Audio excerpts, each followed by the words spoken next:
আসসালামু আলাইকুম। এই ফোনটিতে এই যে দেখেন মাদারবোর্ডের যে আইসিটা আছে, ওই আইসির নিচে কিন্তু অনেক লাইনগুলো হচ্ছে আপনার এক হয়ে গেছে। তো এ ধরনের এক হওয়া মাদারবোর্ডগুলোতে আইসি লাগালে কিন্তু অনেক সময় কাজ হতে চায় না। কখনো মাদারবোর্ডটিতে এক রিডিং আসে, দুই রিডিং আসে, অনেক সময় শর্ট হয়ে যায়, অনেক সময় কোনো সেন্সই থাকে না, এরকম হয়ে যায়।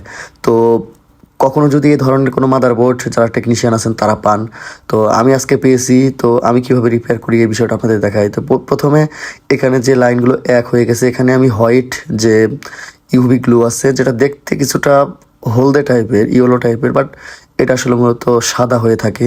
মাদারবোর্ডে লাগানোর পরে, হিট দেওয়ার পরে আমার ইউভি লাইট দিয়ে দেখুন আমি দিয়ে দিলাম। এবার ইউভি গ্লু শুকানোর জন্য ইউভি লাইটটা ধরলাম, এখানে এটা শক্ত হয়ে যাবে।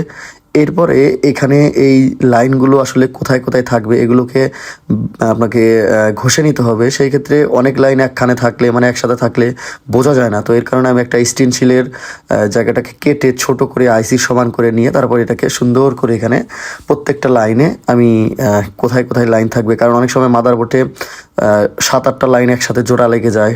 ওগুলোকে ছাড়াতে হলে আমাকে এই স্টেনসিলের এই ছোট্ট অংশটা ব্যবহার করতে হয়। তো আমি এগুলো সব কিছু করে এখন আইসিটা এখানে বসিয়ে দেবো। তো আইসিটা বসানোর পরে আপনারা বুঝতে পারবেন যে কাজটা হয় কি না।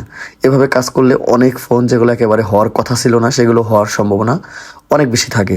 তো এখন আমি আইসিটি লাগিয়েছি। এইবার আমি ঠান্ডা করার পরে আমি আপনাদেরকে দেখানোর চেষ্টা করব যে আমার এই কাজটি হয় কি না।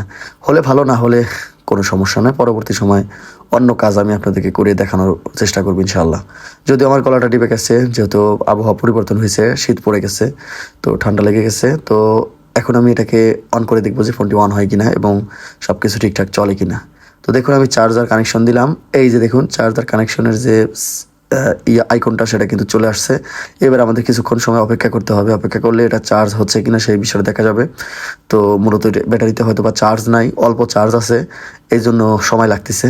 দেখুন আশা করি ইনশাল্লাহ হয়ে যাবে, যেহেতু লোগোটা আসছে ডেড অবস্থা থেকে।